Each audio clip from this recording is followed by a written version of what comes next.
More violence, more top-level negotiations in the nation's truck strike. I'm Fulton Lewis in the Mutual Broadcasting System studios in Washington, D.C. My commentary after this. An invitation. This is Peter Roberts. Join us Sunday morning, 8:15 to 10 here on WOR for Rambling with Roberts. 2 hours of music, specially selected for Sunday morning listening pleasure, along with bits of weather information, news headlines, bits of trivia, such as the fact that a man from Onowa, Iowa, received a patent for what he called Eskimo pie, which was ice cream coated with chocolate. It all happened in 1922. It may not seem like very much in the way of history, but it does take place, these little bits of trivia and information, on Rambling with Roberts. So, of a Sunday morning, make a note. 8:15 to 10, right here at 710 on your dial, come Rambling with Roberts. You don't have to give us an RSVP, just be on hand. Thank you. The independent truckers' shutdown triggered new violence today as negotiations in Washington, D.C. were once again underway in an attempt to hammer out a settlement to the 7-day-old strike.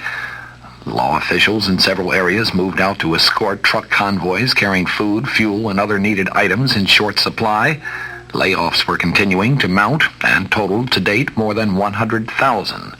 Shipments of beef to market have been seriously curtailed, and prices of beef were beginning to skyrocket.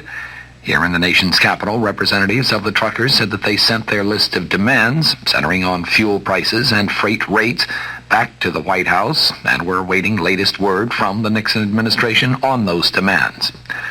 Yesterday, the president froze diesel oil prices, but the drivers said that they still weren't satisfied with that action.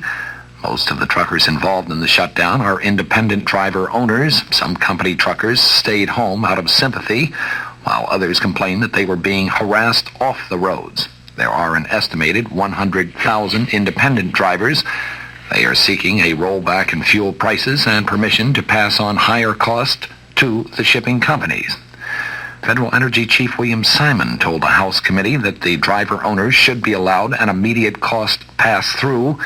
Asked about prospects for a settlement, he replied, "The best I can say is that I'm hopeful that we can reason with these people."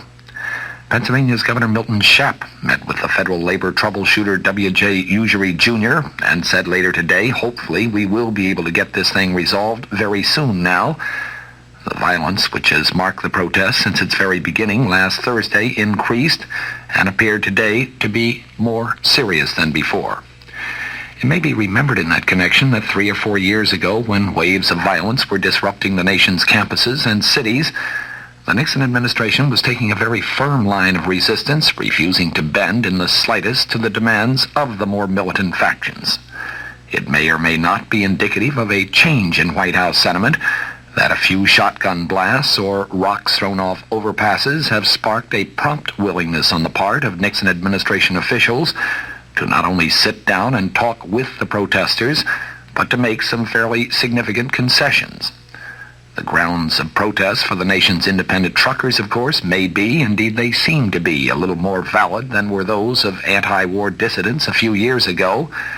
But violence is violence. And the White House, in my view, would be making a serious mistake to set any precedent whereby those who do have a beef, legitimate or not, can get their complaint heard and acted on at the top levels of government, if only they become violent enough to constitute a serious threat to law-abiding citizens. From the Mutual Studios in Washington, I'm Fulton Lewis, and that's the top of the news as it looks from here.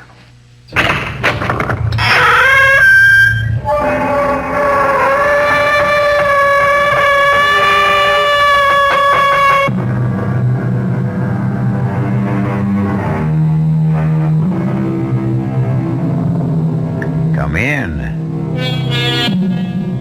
Welcome. I'm E.G. Marshall. Welcome to the sound of suspense. Welcome to the fear you can hear. Welcome to the world of terrifying imagination. This is a tale about justice, about the lady who stands over the criminal courthouses of America with a blindfold over her eyes. Of course, the blindfold represents impartiality, not faulty vision. But yet there are occasions when justice seems to be looking the other way. And that's something which bothers Attorney Ned Murray very much indeed. He's getting away with murder, Tony. And maybe he'll get away with another one. Maybe there's an answer. What? I've been waiting a long time to figure out what I could do for you, Ned. What kind of favor might be important to you? Now I know. Tony, you're thinking about killing Rydell.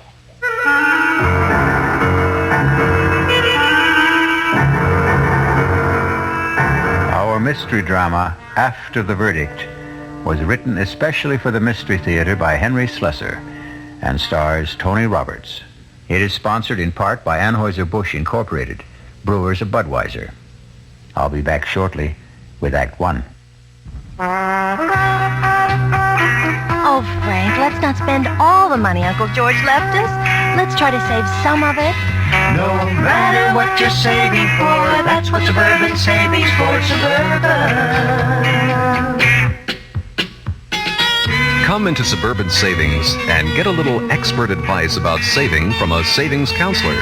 Because when it comes to savings problems, our savings counselors are experts at helping you find the solution.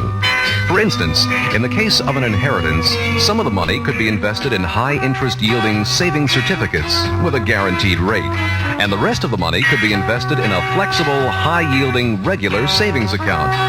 See a Suburban Savings counselor in New Jersey, at Bayonne, Edgewater, Elmwood Park, Emerson, Hackettstown, Morris Plains, Nutley, Paramus, and Sparta.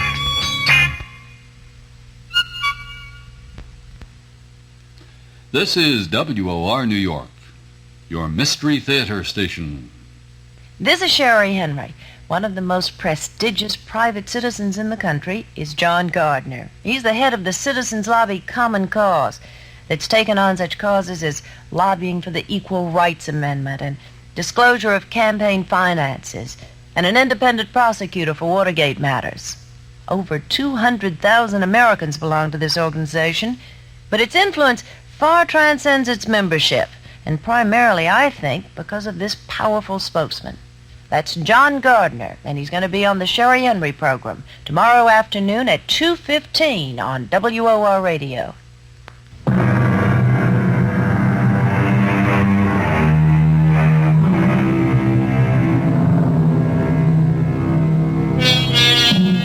What better place to begin a story about justice than in a courtroom? This one is packed today because it's the day the jury is going to return its verdict in the case of the People versus Louis Rydell. That's Rydell over there, the thin man with the burning eyes. See the way he searches the face of every juror who takes his or her place in the jury box? It's only natural, of course, because Louis Rydell had been charged with murder. Shh, quiet now. Presiding Judge Lincoln Otter is about to speak. The foreman of the jury will please rise. Has the jury reached a verdict in this case? We have, Your Honor. Please read your verdict to the court. We find the defendant, Louis Rydell, not guilty. You did it, Mr. Murray. Congratulations, Lou. I'm very happy. You're happy? How do you think I feel? Hey, come on, let's get out of this place. Let's celebrate, huh? Let's pick up my wife and have a ball. Well, I don't think I can. I promised my boss that I'd go down you don't care about your boss. You want to see that daughter of his. Okay, we'll make it a foursome. I can't, Lou. I'm sorry. Oh, come on, Counselor. Melanie's got a cab waiting outside.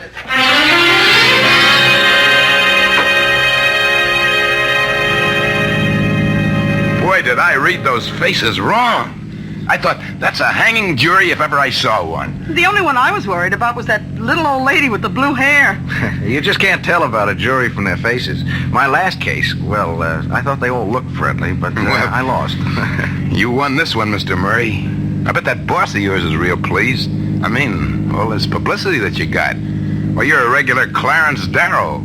Look, Lou, we don't really have to talk about the fee settlement now. Why don't you and Melanie just go out and drink up a couple of bottles of champagne? Oh, Lou doesn't drink, Mr. Murray.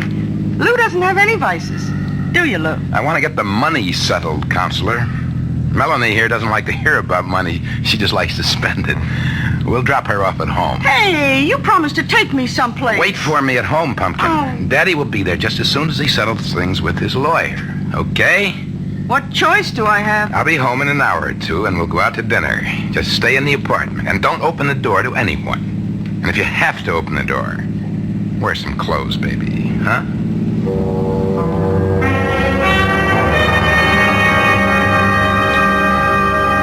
Yeah, this is a nice little office you got here, Mr. Murray. Only, strikes me as kind of small, isn't it? That's big enough, Lou. I mean, compared to that big office down the hall, Mr. Ostrow. Mr. Ostrow is the senior partner of this firm, Lou. Well, maybe when you marry his daughter. You are going to marry that chick, aren't you? Let's get down to business, okay? I mean, the way she was hanging around that courtroom every day of the trial, I figured she was pretty stuck on you. Lou, this meeting was your idea. You said you could manage to pay about $150 a month, and that's perfectly fine with me. Sure, Mr. Murray, anything you say. We could have settled this in the taxi. I guess I just didn't want to face Melanie for a couple of hours. I needed an excuse. You understand? I suppose so. She's beautiful, isn't she? Mrs. Rydell? Oh, yes, she's very lovely. She can't help herself, you know. The way men bother her all the time. They look at her and right away they get ideas. It's not her fault. No.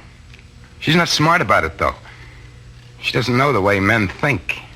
Like the way she answers the door sometimes in that sloppy housecoat. She gives people ideas. Like that kid Yost. I feel sorry for that kid, you know? I know you do. It's just too bad that he got himself mugged the day after you threw him out of the house. You wouldn't have gone through all this. You wouldn't be owing me $150 a month. Yeah, I feel sorry for him. Kid delivers the groceries every day, gets the same eyeful every day. His tongue must have been hanging out. Lou, I really have to get on home. I've got a party at my boss's house tonight. But just the same, I'd do it again. That's the way I am. When a guy touches my wife, I get a red fire in my brain and I can't stop myself. Now, I owe you a lot, Mr. Murray. More than money. Well, forget it. Just learn to keep your temper.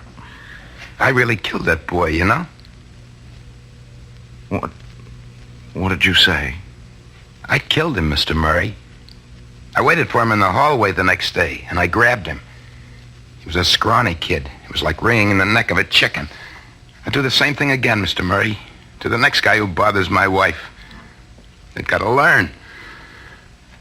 Well, I better go now. Melanie's waiting for me. You lied to me. Every stinking word you told me was a lie. Don't be sore, Mr. Murray. I couldn't tell you the truth, could I? I mean, you wouldn't have taken the case, would you? Yes! I would have taken the case and told you to plead guilty with cause. No, that wouldn't have been any good. I wanted you to get me off, and that's what you did. Look, I've got to go now, Mr. Murray. I just want to say thanks again. Oh, you think it's that simple? You think you can just walk out of here? Melanie's waiting for me. She likes to eat dinner early. The girl's always hungry. So long, Mr. Murray. Oh, my God.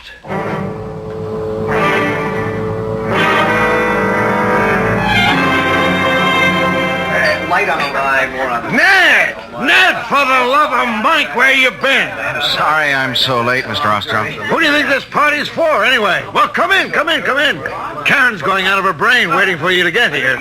Well, looks like quite a crowd. They're all in your pocket tonight now, Ned. All right, everybody, hold it.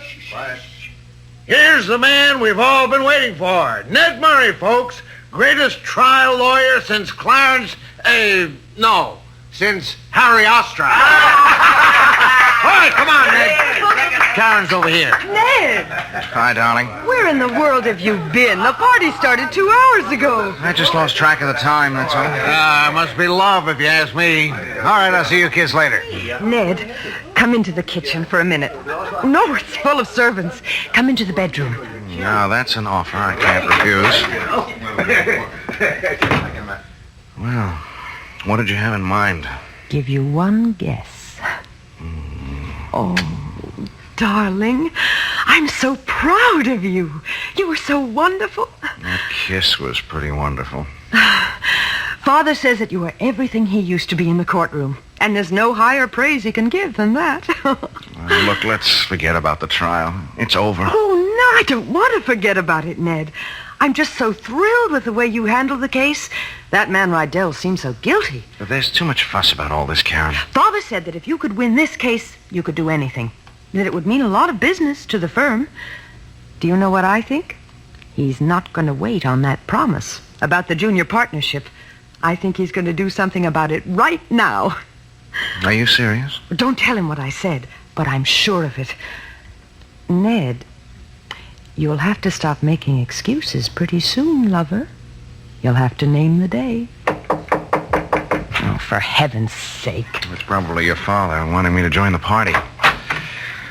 Hiya, Ned. Ostrow told me you were here. Tony, for the love of Mike, I haven't seen you in ages. Yeah, that's right. Oh, hey, I am sorry. I didn't know you had somebody with you. It's all right, Mr. Igo. I was just going to fix my makeup. See you later, darling. Yes, sure.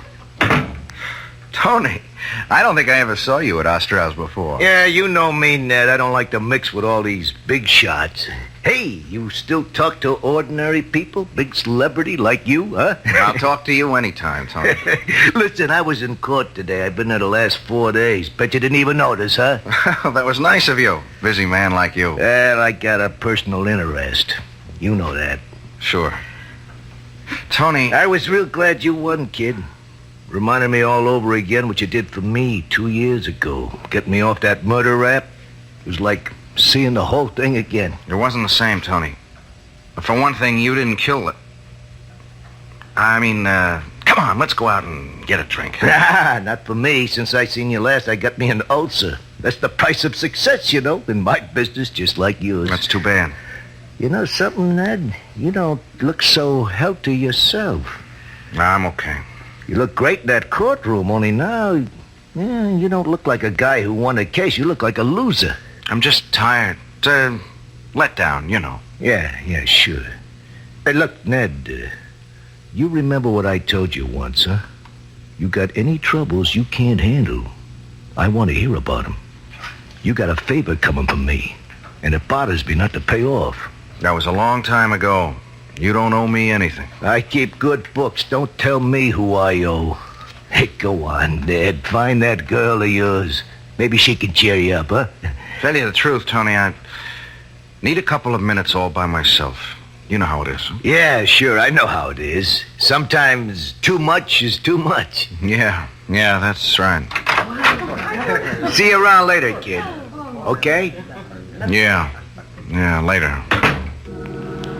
Sometimes too much is too much. I really killed that boy, you know.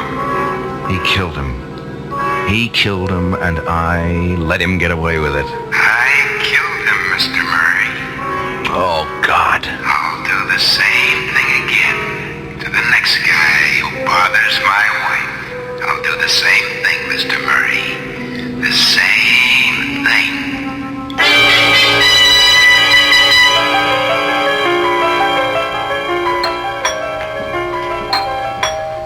I'm coming. Oh, Mr. Murray. Hello, Mrs. Rydell. Oh, well, Lou isn't home, you know. Oh, he went to see Mr. Fleming about going back to the company. I knew he wasn't home. May I come in anyway? Oh, yeah, sure. Look, do you think Lou will have any trouble? I mean, getting his old job back? You know, he was their best salesman before the trouble happened. They won't hold it against him, will they? I don't know. I want to ask you a few things. Yeah? Oh, well, sure. Mrs. Rydell, before the trial, you told me your husband was the jealous type. Yeah, that's right. But you said there was never any reason for his jealousy. But do we have to go through that again? The trial's over, isn't it? Please, it's more important than you think. Why? This delivery boy, Yost. I tried to underplay Lou's anger about him in court, but he was really pretty sore about the pass he made at you, wasn't he? But I told you all that. Yes, Lou was sore. Sore. He was crazy. I didn't even want to tell him about the kid because I was afraid Well, you know... Mrs. Rydell, the trial is over, just as you said. Nobody can charge Lou with the same crime again. That's the law in this state. So you've got nothing to lose by telling me the absolute truth. About what? Lou did kill that boy, didn't he? Hey! He waited for him the next day and choked him to death. That's a dirty lie. How could you, of all people... All right. Maybe you didn't know the truth. Maybe you believed your husband the way I did. Oh, you get out of here, mister. Please, I'm not through. The reason I know this is because Lou told me himself yesterday in my office. Lou isn't going to change because of the trial. He's an insanely jealous man, and he might very well do the same thing again. Oh, you're awful. I thought you were so nice, Mr. Murray, but you're terrible. I had to let you know how things are with Lou. He got away with murder, and that makes me sick to my stomach. There's not much I can do about it, but maybe you can do something, Mrs. Rydell. Me? You can be careful. Do you understand? No. You've got to make sure he never has any reason to be jealous. Listen, if you think I play around... Even if he misunderstands your behavior, somebody else might get Lou's hands around his throat. It might even be easier for him the next time. He got away with it once. Please, Mrs. Rydell, for his sake. All right, for mine. Don't make your husband kill again.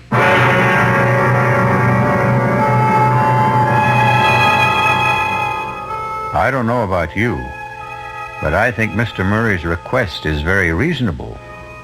The only problem, of course, is exactly how reasonable Lou Rydell is. There's something about the man's eyes, the way his hands twitch. Personally, I don't think it would be a very good idea to wink at Mrs. Rydell. I'll return shortly with Act 2.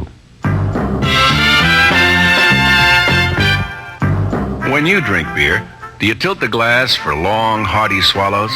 Or just tip it and sip it? Well, sipping's the thing for wine. But Budweiser beer is a hearty drink, brewed for zest and character. The best way to enjoy Bud is to drink it. Not chug-a-lug, just man-sized beer drinker swallows. That's when that famous Budweiser taste, smoothness, and drinkability really come through. Smoothness and drinkability that come only from natural carbonation and exclusive beechwood aging. Smoothness and drinkability, too good for any half-hearted sipping. So drink up. You'll see that brewing beer right does make a difference, and that when you say Budweiser, you've said it all. Anheuser-Busch, St. Louis. This is your Mystery Theater station, WOR, New York. Hey, Ma, what's for dinner? ShopRite has a beautiful buy to help you serve dinner. Fine imported porcelain china. The beautifully crafted Lovelace pattern by Crown Victoria. An elegant white-on-white platinum-banded pattern to complement any table. Now available only at ShopRite. The basic place-setting pieces, dinner plate, cup and saucer, dessert plate, and bread and butter plate, are just 39 cents. 39 cents each with every $3 purchase. A different place-setting piece is featured each week at this special price.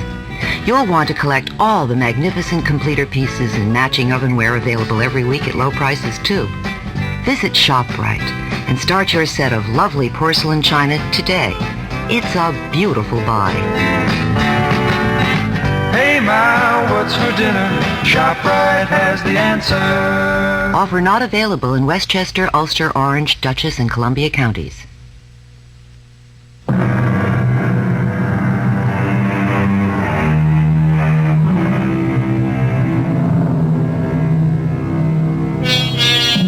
And now here's Act 2 of After the Verdict. It's a bright, sunny morning, the kind of morning that fills promising young men like Ned Murray with enthusiasm for life. After all, he has everything going for him. A fine career ahead, marriage to a lovely young lady who also happens to be the boss's daughter, and even if his recent triumph has turned a bit sour, it was still a triumph, wasn't it? But as Ned Murray goes to see Harry Ostrow, he finds the sun isn't shining in the big corner office. The shades are drawn. His boss's face is a thundercloud. You wanted to see me, Mr. Ostrow? Yes. Come in and shut the door. Hello, Mr. Murray. Nice to see you again. Oh, hello, Lou. What are you doing here? Mr. Rydell's told me something I find hard to believe, Ned. I said he must be mistaken, but he swears it's true. Did you go to see Mrs. Rydell yesterday?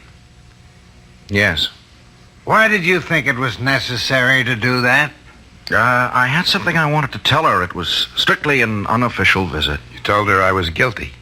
You went up there deliberately just to frighten her. I ought to sue you for what you did, Mr. Murray. Lawyer or no lawyer. What kind of nonsense is this, Ned?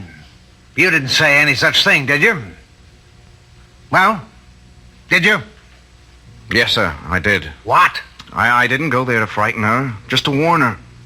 Right after the trial, Mr. Rydell here obliged me with a nice little confession. A little late, I'm afraid. Confession? What are you talking about? That's a lie. I don't know what you've got against me, Mr. Murray, but I've never heard of a lawyer behaving like this. I didn't kill that boy. The jury said so. And Ned, please, this is all so ridiculous. Mr. Rydell put it very bluntly. He said he killed Yost. He said he'd kill again if another Yost came along. You can't do that. It's over. The trial's over. They can't put me through this again. They can't. No, Mr. Rydell, of course they can't. There's nothing to get excited about. Mr. Murray just misunderstood you, that's all. I read him loud and clear. I knew I couldn't get him back in a courtroom because of double jeopardy, but I thought if I went to the DA, he'd be a lot more careful with his hands the next time. I'll sue you. I'll sue this whole firm for slander. You hear that, Ostrow? Now, please, Ned, apologize to Mr. Rydell. Tell him you didn't mean it. Apologize? Yes, I should apologize to the state for saving his skin. Ned, you listen to me now. I don't know what went on between you and this man, and I don't care. But he's a client, understand? My client, even if you handle the case. And there's such a thing as lawyer-client privilege. Since when does it include murder? Shut up and listen to me. Anything you do reflects on me, on the way I run this firm. Mr. Rydell got a fair trial under law. Better than fair. Yes. And the jury acquitted him. That's all we have to know. You don't have any right to violate any confidences he made to you. Didn't they teach you that in law school? They taught me something else. They taught me that a lawyer's main concern was for justice. You talk about justice, huh? Go talk to that hoodlum buddy of yours, Tony Igo. If there was justice, you think that crook would be walking around loose? Tony was innocent of that murder charge. Because the jury said so. And they said the same thing about Mr. Rydell here. And that's that, my boy. Understand?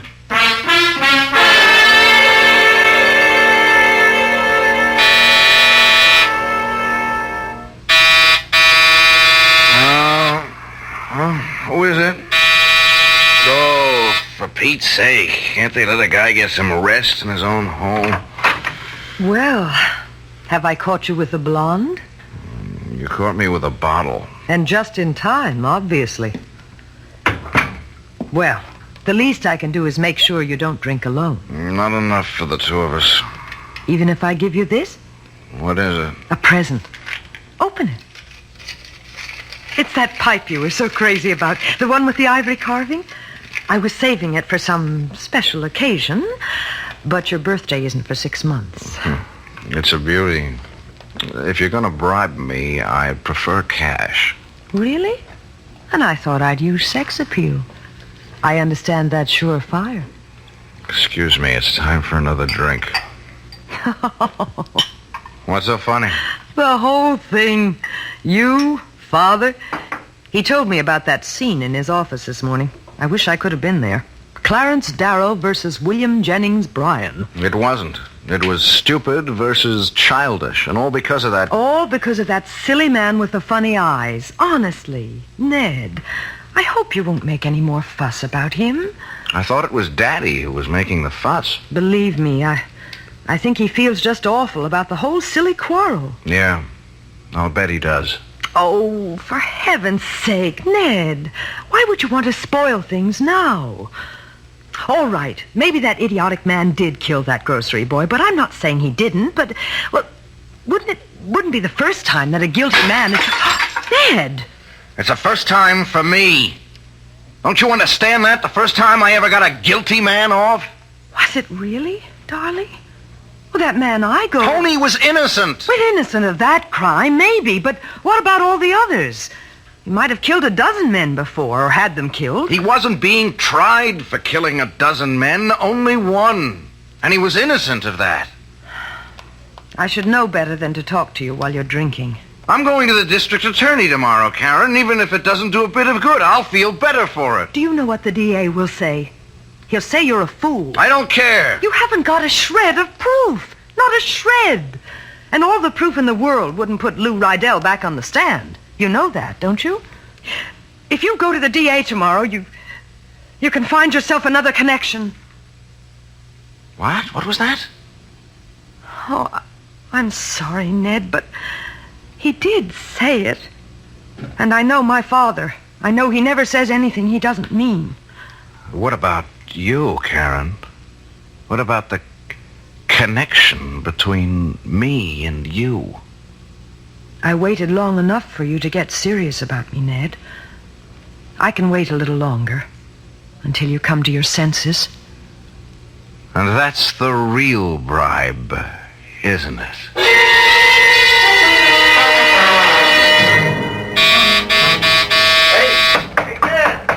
Open up, it's Tony. Hey! What? What's that? What's all the racket about? Come on, open up! All right, take it easy, will you? Give a guy a chance. Tony, what the heck are you doing here? Boy, you've really been working at it, kid. Huh? I'm an invited guest, remember? No, I guess you don't. About an hour ago, you called me up, told me to come have a drink with you. Well, here I am. Want to change your mind? No. Come on in. I told you, make mine ginger ale or something. I'll drink with you. No, it's a good thing. It's a good thing, Tony. That's about all I've got left. Just one more drink. Hey. What is this, kid? This celebration going on a long time, ain't it? I'm not celebrating now, Tony. Commiserating. That's the word, isn't it? It doesn't sound right. Commiserating. Don't ask me. I never heard it before. It means I'm feeling sorry for somebody. For who? For a dumb kid named Yost. Dumb kid from the grocery. You mean a kid that got killed? Yeah, that's right. That got killed. Yeah. And you know who killed him? How should I know? Where's that drink? Oh, there it is. Here's the crime, Tony. Put it down, Ned. What? You heard me. Put it down. You want to tell me your troubles? Okay, I'll put on a pot of coffee for both of us.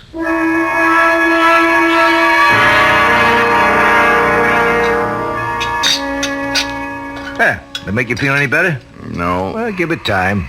Tony, were you listening to me? Did you hear what I told you? Yeah, I heard you. This guy Rydell is a kookaboo. He's getting away with murder, Tony. And maybe he'll get away with another one. Nah, next time will be different. You'll know different from one thing. Meantime, somebody gets killed. Well, what's that to you? I'm sorry. Sir, I forgot the kind of guy I'm talking to. What am I going to feel like when it happens, Tony? Well, there must be some way to nail this crumb. No, there isn't. The law protects him. Double jeopardy. A man can't be tried twice for the same crime. That's how it goes, Tony. One trial to a customer. Yeah, it's a shame, all right. They hung better guys than that, and he's walking around free as air. That's the law, Tony. Yeah, the law. Okay, if it bothers you so much, stop him. Yeah. Tell me how. Everybody else has to pay the penalty, right? Why not him? It's too late. It's too late, Tony. For the law, maybe. Huh? Want some more coffee? No. I think I'll get myself a cup. Yeah, maybe there's an answer. What? I've been waiting a long time to figure out what I could do for you, Ned. What kind of favor might be important to you. Now I know. How do you mean, favor? Well, it won't be just for you. I'd be doing everybody a favor, the whole state, right? Only when it happens, I mean it for you, Ned. Remember that. Hey, it's good coffee. Well, see you around. Tony, wait a minute. No, it's getting late, kid. I have to go. What was that you just said? What's in your mind? Nothing. Come on, I did my good deed for day. Let me out of here now, huh? I want to know what you meant by a favor. You know what the word means. You're thinking of killing Rydell. Oh, you see too many movies. Tony, don't be crazy. I don't want that kind of favor, understand? Yeah, sure. Just let him loose, huh? So what if he gets away with murder, huh? Plenty of guys do that.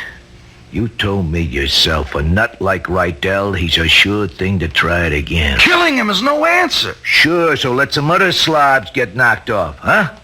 That's better. I didn't mean all those things I said, Tony. You got the wrong idea. This guy didn't kill a grocery boy. He's killing you too, buddy, and that's what I care about. But you got nothing to be afraid of. Nothing's gonna rub off on you.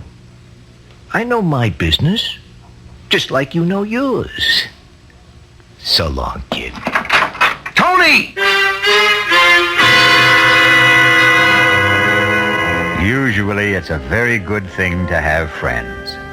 Loyal friends who are always willing to do you a favor. But it looks as if Tony Igo is going to do a good deed by committing a very bad deed. The question is, can one murder avenge another? We'll find out shortly when we return with Act 3. Hi, son. Hi, Mom. Hi, Dad. Hi, Junior. Kellogg's Special K presents Junior Gives Up. Junior, why aren't you eating your Special K? It's your favorite cereal. Oh, just 'cause. Just 'cause why, honey? Just 'cause Darla said some evil things about it. That's just 'cause why. Hi, Mom. Hi, Dad. Hi, Darla. Hi, sis. Hi, Junior. Darla, what did you tell Junior about his Special K? Daddy, all I told him was that Special K is good for us. Yeah, and anything that's good for me never seems to taste But, good. Junior, you already know that Special K tastes good. Who do I believe? Darla or my taste buds? What's that, son? Oh, nothing, Dad. Son, Special K is America's favorite high-protein cereal. It's got minerals, vitamins, iron, and all those good, nutritious things. But it got to be so popular over the years because it tastes good, too. You mean it's good for me and tastes good, too? Right, son. Right, Dad. Right, Junior. Right, indeed. Start your balanced breakfast with Kellogg's Special K. It's nutritious and delicious. Right, Dad. This is Mary Helen McPhillips. I hope you'll join me tomorrow morning at 10:15 on the Martha Dean program. Marilyn Stasio will be along, and she's the drama critic for Q Magazine, the first woman critic in New York, and she'll be telling us what we can look forward to on the theatrical scene in the upcoming year. Tomorrow at 10:15. This is WOR New York, your station for Mystery Theater. We're busy here at WOR preparing a big 22-hour radio entertainment.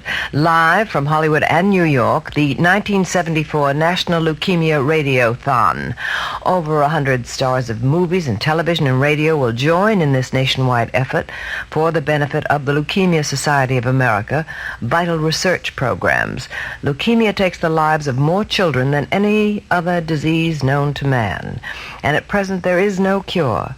However, progress is being made, and many doctors believe that if a cure can be found through research, it could well open the door to the cure of other cancers.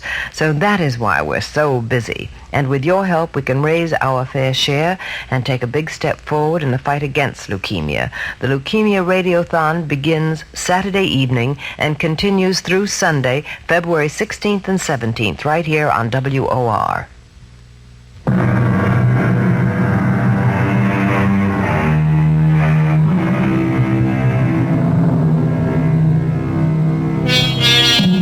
Now, the last act of After the Verdict. Listen closely. Here's a sound we don't hear very often. Yes, what with all these electric clocks and digital clocks and electronic clocks, the good old-fashioned ticking that marks off the minutes and hours of the night is rarely heard. But tonight, Ned Murray is hearing that sound. Hearing it from a clock which normally purrs softly on his night table. But Ned's hearing is highly sensitive tonight. His brain is tuned like a high-frequency instrument, picking out the slightest vibrations, tuning in on voices he doesn't want to hear. Sure, I killed that boy, Mr. Murray. I waited in the hallway and I grabbed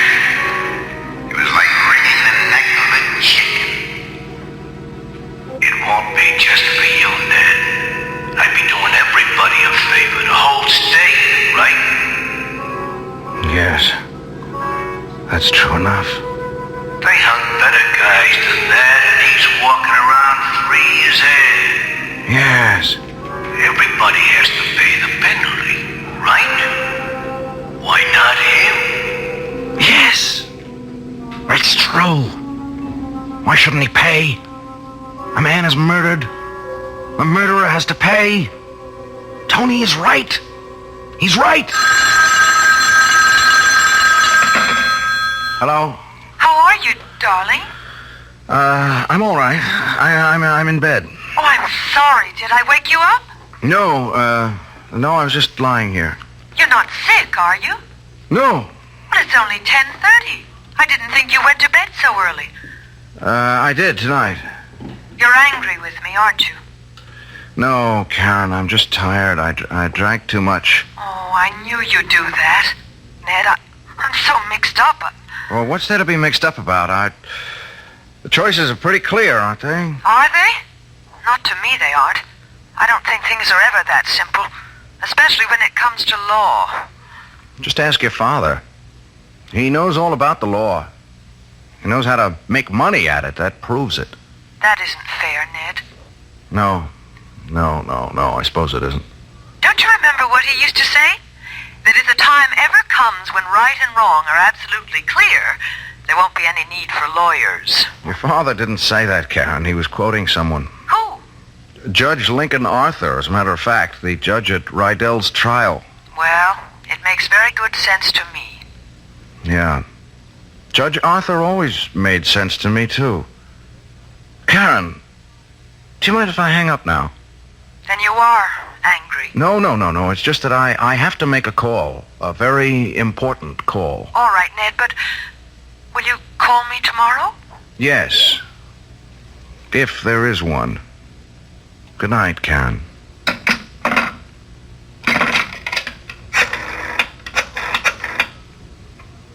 Information? Can you give me the number of Judge Lincoln Arthur?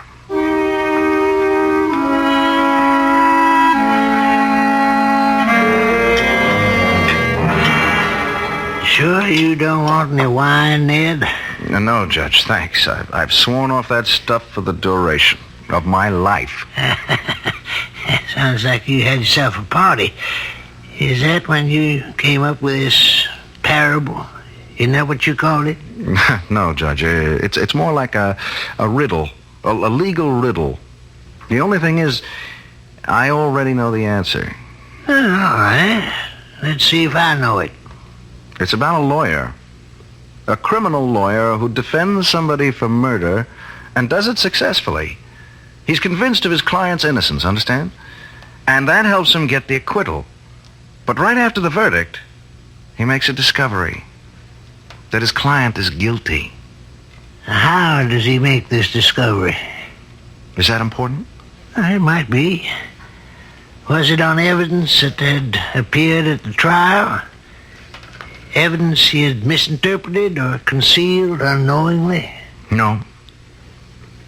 It was a confession. How does he obtain this confession? It's given to him, unsolicited by his clients. Why? I don't know. Perversity, pride, ego. Anyway, he knows the truth about his client. And he knows something worse. That the man is more than capable of committing a similar crime. In fact, he boasts of the possibility almost gleefully. Any witnesses to this confession? No. And when he's confronted with it, the client denies ever having made it. You're not asking a legal question, Ned. I'm sure you know where your hypothetical lawyer stands legally. In the middle of nowhere. Is this a moral question, maybe? Well, you might say that. I mean, if you were that lawyer, Judge, what would you do? If I were that lawyer, Ned, and if I were your age, I suppose I'd do what you're doing now. I'd get angry. With my client, with myself, maybe even with the law. But if I were practicing now, I think I'd feel different. How different? I wouldn't feel anger, only pity. Pity? For a man like that? Yes, exactly for that kind of man. Man who feels a compulsion to confess must have felt a similar compulsion to kill. They're symptoms of the same disease, Ned.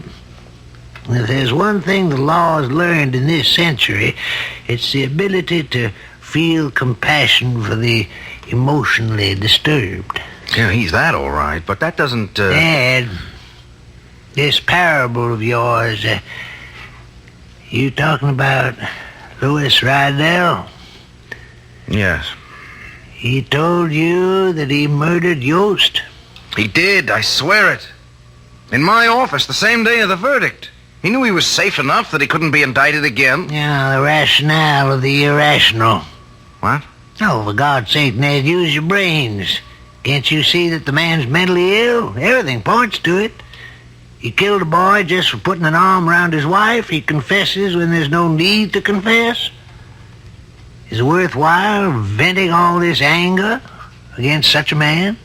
But he's dangerous. He'll do this again, Judge. If a man just looks cross-eyed at his wife, it'll be another excuse for murder. If he had confessed this to you before the trial was over... I would have demanded that he plead guilty. He'd be waiting to serve a life sentence right now. And Ned, you're forgetting something. What? I was the judge at the trial. It was my prerogative to pass sentence, not yours.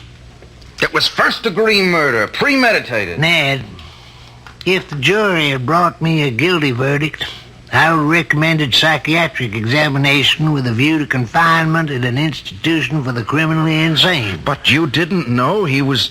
I mean, even I didn't know he was crazy. Well, do you know it now? Do you feel it now?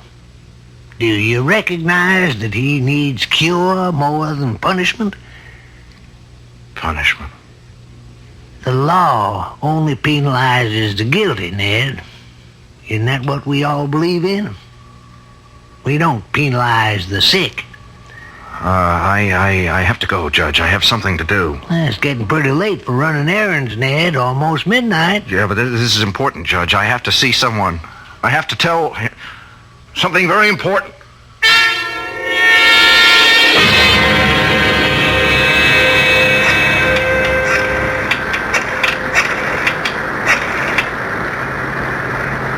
Hello?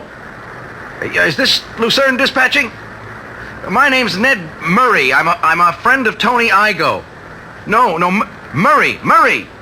That's the last name, not the first. Look, it's very important that I reach Tony as soon as possible, only this is the only number he ever gave me to reach him.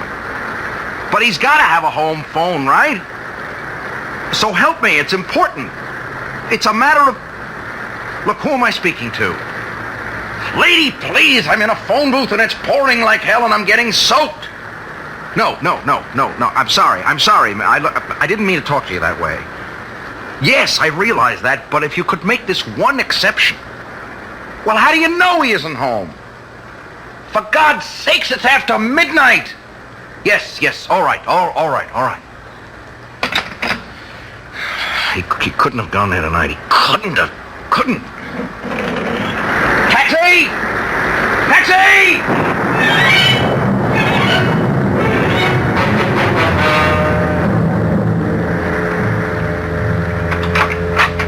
Lou, is that you? Yeah, it's me. Disappointed? Where the heck have you been? I've been taking care of business. What business? Since when do you sell shoes in the middle of the night? I was taking care of some competition. That's what I was doing. What are you talking about? Go on, pretend you don't know. But I don't know. I don't know what you're talking about. You know something, Melanie? You make a rotten liar. I'm not lying. For God's sake, Lou, will you stop staring at me like that? I'm looking at you the way other men look at you. What other men? The one who comes around here every day when I'm out pounding the pavements, peddling those lousy shoes to those stores. Oh, Lou, nobody comes around. You're just in one of those crazy jealous moods again. Well, I got news for you, Pumpkin. There's one boyfriend who's not coming around anymore. Are you still talking about that poor, dumb grocery boy? Lou, I told you there was... No, I'm talking about the old guy. The one with the white hair. The one who's been hanging around here all night, looking up at our window, waiting to make sure that the coast is clear. You're crazy. Crazy. I don't know any white-haired guys. Well, you'll never get to know this one, because he's got something wrong with him, baby. He's got a carving knife in his stomach. Lou. Oh, my God, no. Lou, you didn't. Yes, I did. So you can forget about seeing your lover boy tonight, baby. You can just forget it. You'll have to be satisfied with just me. Lou, just tell me it isn't true. Tell me you didn't kill anyone. It wasn't the first time, Pumpkin. If you keep up the way you're going, it won't be the last. In fact, the next one might be you. Oh my God. Those police cars. They're coming here.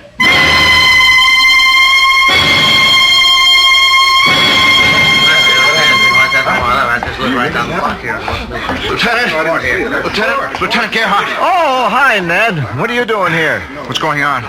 What's all the crowd about? Oh, wait a minute. You know the victim, don't you? Is that why you're here? You get a tip or something? Victim? Who? Tony Igo. Tony? Somebody used a knife on him. Oh, God. Ironic, isn't it? Probably a dozen guys wanted Tony Igo knocked off, and how does he get it? From a jealous husband. Is he dead? Yeah, he's dead. And it was your ex-client who did it, that guy Rydell. He caught Tony hanging around the building watching the place. Rydell claims he was after his wife. You know about this, Ned? It's not true. It's not true, Lieutenant. He didn't even know the woman. Then what was he doing here? A favor. He was doing somebody a favor. What are you talking about? Look, where is Rydell now? Upstairs, answering questions. He won't get away. Not like the last time, Counselor. Yes, it won't be like the last time. Excuse me. Hey, where do you think you're going? I want to see him. He's entitled to talk to a lawyer, isn't he? You must be nuts yourself. Half a dozen witnesses saw him do it. Can I go up, Lieutenant? You mean you'll defend that screwball again? He's out of his mind. Don't you know that? Yes, I know. And that's what I'll try to prove. Now, will you please let me see my client?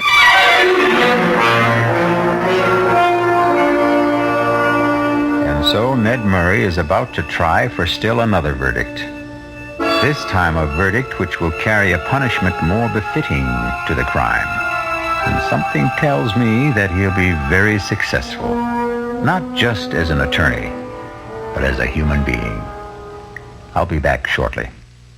John Wingate here, and a question. Your child goes to school. He's out in the playground, and a piece of scaffolding falls off and hits him. How do you feel? He goes to a classroom, right? And in that classroom, there may, on a rainy day, be 1 to 2 to 3 inches of water. It's so cold in one of the rooms, he has to wear 2 sweaters and a coat. Tonight, the story of PS 179 in Manhattan, where 1,100 kids go to school. And that's not all. On the Wingate News Digest at 10 o'clock, Dr. Charles Marks, a British surgeon, on euthanasia and mercy killing. There's a difference, he says, between the two. Does he favor it? Tonight he'll tell you what many doctors won't, exactly how he feels. On the Wingate News Digest, tonight, 10 o'clock, WOR 710. Hello, this is Jack Lemmon. The greatest entertainment in the history of radio will begin Saturday evening, February 16th on this station. Over 100 stars of movies, television, and radio will be joining National Chairwoman Shirley Jones from Hollywood and New York for a nationwide radiothon for the benefit of the Leukemia Society of America Vital Research Programs. It's going to be an exciting broadcast, so don't miss it. Starting Saturday evening, right through Sunday, February 16th and 17th. Thank you. WOR Radio is your New York station for the National Leukemia Radiothon, starting 10 nights from tonight at 8:05 Saturday night, February 16th. This is WOR New York, your Mystery Theater station.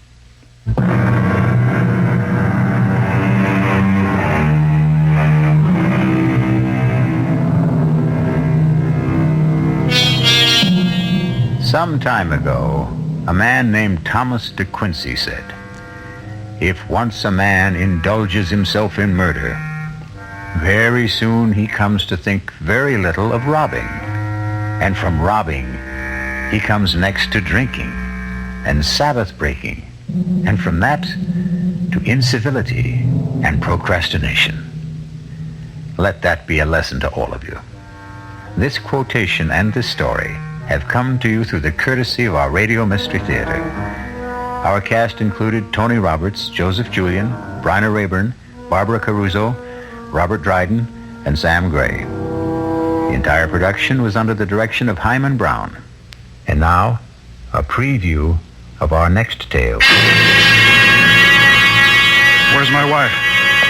She said she'd meet you in the car. Mr. Peterson, if I were you, I'd forget everything that happened tonight. Is that a threat? No. A warning. That's all I've been getting around here, warnings. Take them seriously. And if I don't? You'll regret it for the rest of your life, which may not be a long one. You still insist that you're not threatening me? I'm only trying to help you. Really? And why should you do that? Why? Maybe it's because the last guy tried to help me. What last guy? I didn't listen to him. The last guy? What do you mean? Nothing. Forget it. You know, with you and your wife, it seems, everything turns out to be nothing and forget it. I don't think it matters now.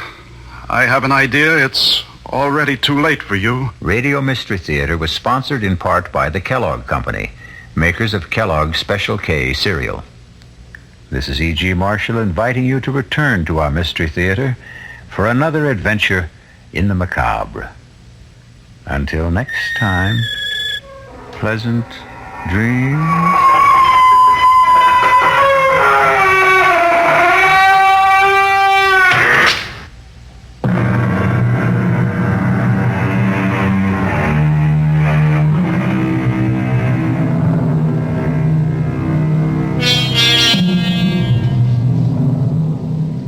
The WOR Mystery Theater was brought to you by ShopRite Supermarkets, where you get a lot more for a little less, and by Suburban Savings, with offices throughout North Jersey.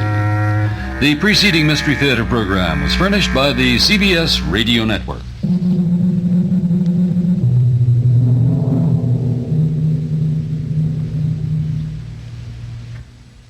And here's something interesting for you if you're a real radio freak.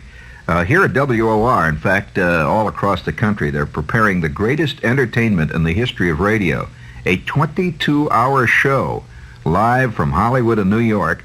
It's going to be called the 1974 National Leukemia Radiothon. And this is Gene Shepard inviting you to listen to it. Over 100 stars of movies, television, and radio. I don't know, they're going to invite me? I don't know. We'll join in on this nationwide effort for the benefit of the Leukemia Society of America. It's a vital research program going on. Leukemia takes the lives of more children than any other disease known to man. At present, there's no cure. However, progress is being made, and many doctors believe that if we can find a cure through research, it could well open the door to the cure of many other cancers. So be sure to listen to it. It should be a very interesting show. The Leukemia Radiothon begins Saturday evening and continues through Sunday. That's February 16th and 17th, right here on good old WOR.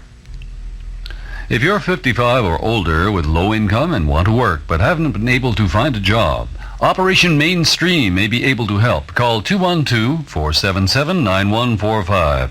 Operation Mainstream is sponsored by the Federation Employment and Guidance Service.